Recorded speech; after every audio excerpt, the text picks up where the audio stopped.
हम क्या करेंगे, हम कभी मरने की इच्छा करेंगे ही नहीं, ऐसे ही रहेंगे, है ना? चलते चलते भगवत धाम जाएंगे। भगवत धाम जाएंगे, या भी समझना है प्रभु जी को। तो उनको मिला हुआ था इच्छा मृत्यु का वरदान, तो उन्होंने क्या किया, उनको वो सबसे जानी, तो उनके लिए समस्या थी पांडवों के लिए कि कैसे भीष्मदेव को हटाया जाए रास्ते से, कैसे उनको मारा जाए। तो ये बहुत बड़ी समस्या थी। वो सब लोग बैठ गए, विचार करने लगे कि जब तक भीष्मदेव हैं 10,000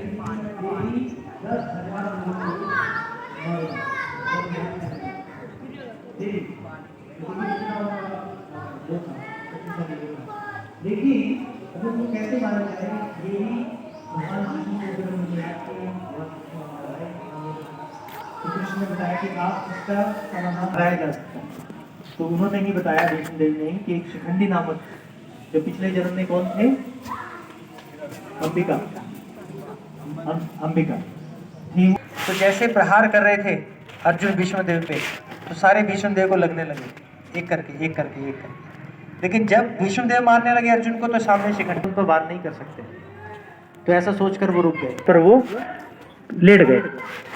लेटने के बाद उन्होंने कहा कि अभी मुझे क्या है, मुझे कोई सिर के नीचे, क्योंकि बाण सारे शरीर पे लगे थे, सिर पे नहीं लगा था, है ना, तो कोई मुझे तकिया ला कर दो, सराहना ला कर दो। तो तभी दुर्योधन आया, क्योंकि सेनापति हैं उनके, है? तो उन्होंने ताली बजाई, बोला कि सैनिकों जाओ और क्या करो, पितामह के लिए तकिए लेकर आओ कैंप से। तो सैनिक दौड़े गए, तकिए लेकर आए वो, लेकिन वो जो तकिए थे वो तो किसी काम के नहीं थे, क्योंकि जो शैया थी वो बहुत ऊंची थी। बाण किसके थे, अर्जुन के बाण थे, जो कि जमीन पे भी गड़े हुए थे, लगे हुए थे, और जमीन के इतने ऊपर थे, वो इतना ऊपर थे वो, देखिए। तो इतनी बड़ी शैया के लिए तो तकिए नहीं मिले। तो भीष्म पितामह ने कहा कि ठीक है, मुझे तकिए कौन देगा, तकिया भी सराहना जो है सिर के नीचे, वो अर्जुन देगा, जिन्होंने मुझे शैया दी। तो अर्जुन ने शरशैया दिया यहाँ पर भगवान को, सॉरी भीष्मदेव को, उनके सिर के नीचे ठीक एक तीर लगाया, और वो उनको सर के नीचे उनको सराहना मिल गया। यह है क्षत्रिय का सराहना, क्षत्रिय होते थे उस समय पर। तो फिर भीष्मदेव ने कहा कि मुझे क्या लगी है, अभी प्यास लगी है, मुझे पानी चाहिए। तब फिर दुर्योधन आ गए कि हमारे सेनापति हैं, हमें ध्यान रखना चाहिए।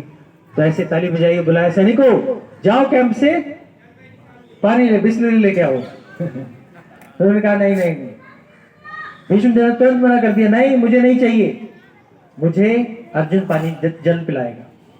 तो अर्जुन आए वहां पर, यहीं पर इसी स्थान पर, और अर्जुन ने पार्जन्य अस्त्र, कौन सा अस्त्र, पार्जन्य अस्त्र, इसी जमीन पर मारा, और वहां से गंगा मैया प्रकट हुई। गंगा मैया की, गंगा मैया प्रकट हुई, और गंगा मैया को का जल जो है भीष्म पितामह ने ग्रहण किया। गंगा मैया कौन है भीष्म पितामह की, माता रानी, माता है। तो वो उन्होंने उनका धन्यवाद किया, उनके दर्शन किए, जल पिया, और इसी स्थान पर उत्तरायण के समय जब तक, तो उनको कृष्ण के बारे में बताया। हर रोज वो यहीं पर बैठकर, भीष्म पितामह यहीं पर लेटकर, जब वो लेटे थे तो केवल उनको एक चीज दिखाई दे रही थी बस। जब आंखें बंद हो रही थी उनकी, केवल एक ही चीज देख पा रहे थे वो क्या था, भगवान कृष्ण के चरण कमल, केवल उन्हीं पर फोकस कर रहे थे वो, उनके अलावा कुछ उनको दिख ही नहीं रहा था। तब उन्होंने ऐसी चेतना में शरीर छोड़ा। तो उन्होंने हमें सिखाया कि कैसे हमें मृत्यु को स्वीकार कर से हमें शरीर त्याग करना चाहिए, क्या सोचना चाहिए। अब वो सोचना केवल 1 घंटे का काम नहीं है कि जब मेरी मृत्यु आएगी तो 1 घंटे के अंदर अंदर मैं सोच लूंगा, कुछ सोच के फटाफट से मर जाऊंगा और वहीं चला जाऊंगा, नहीं, उसके लिए रेगुलर प्रैक्टिस करनी पड़ेगी।